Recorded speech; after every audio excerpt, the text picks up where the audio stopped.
Hey there, it's Bootzone here. This is a Hotpoint washing machine. It's an 8kg one, HE8L493. I've tested it already with something in it.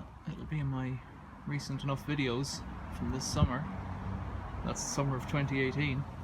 But I've put it back together again, and I think it'll work again. So I've got it attached to a Variac, and I'm going to put some power in it and just see if it spins.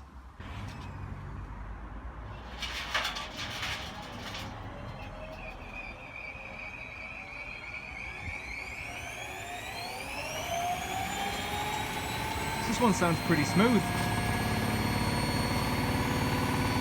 I think I'll put in a few slugs of lead. I've got some old lead flashing and some odd bits of lead. Let's put them in and see what happens.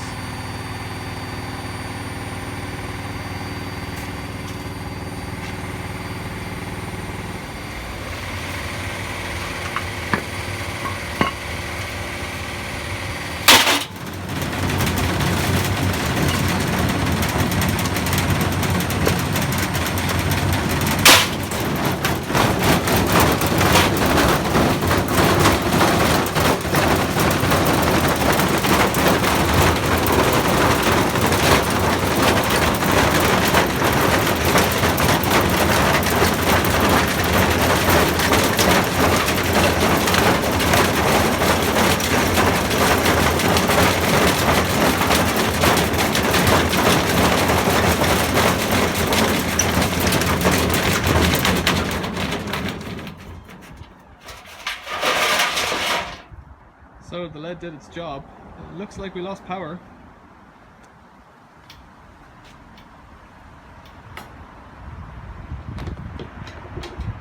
Isolated from the supply there. Let's take a look.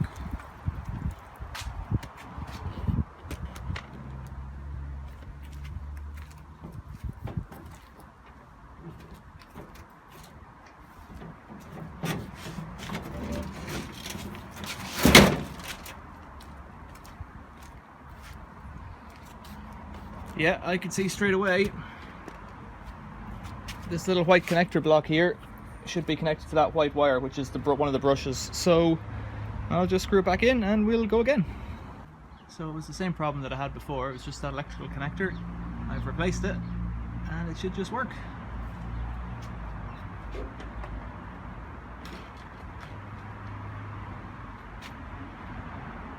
Yeah, it's working. The lead's still on board. Let's see what happens.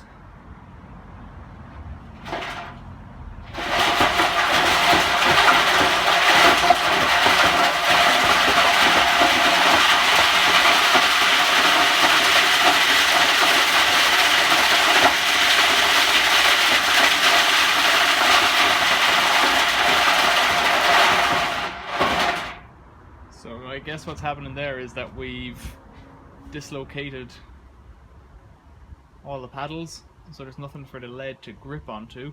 So we need something with a bit of grip, like the fridge motor. Let's chuck it back in.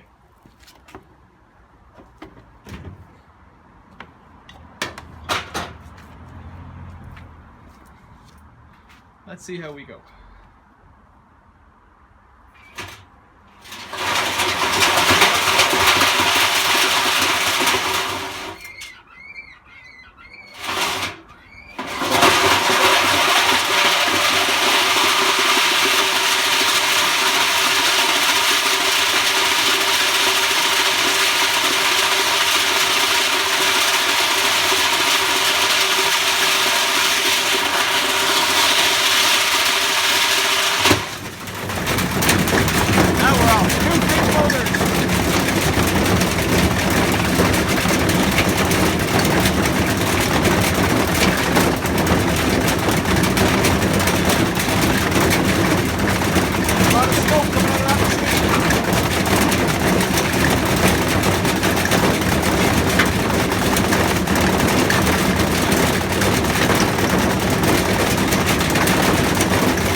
lot of smoke. The little alternator there kind of finished it off. It's still got smoke coming out the door. I'm not really sure where that smoke was coming from, so we'll take a look now and see what happened.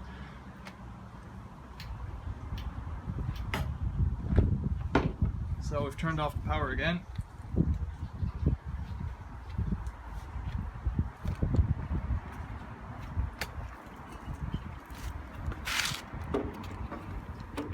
Wow.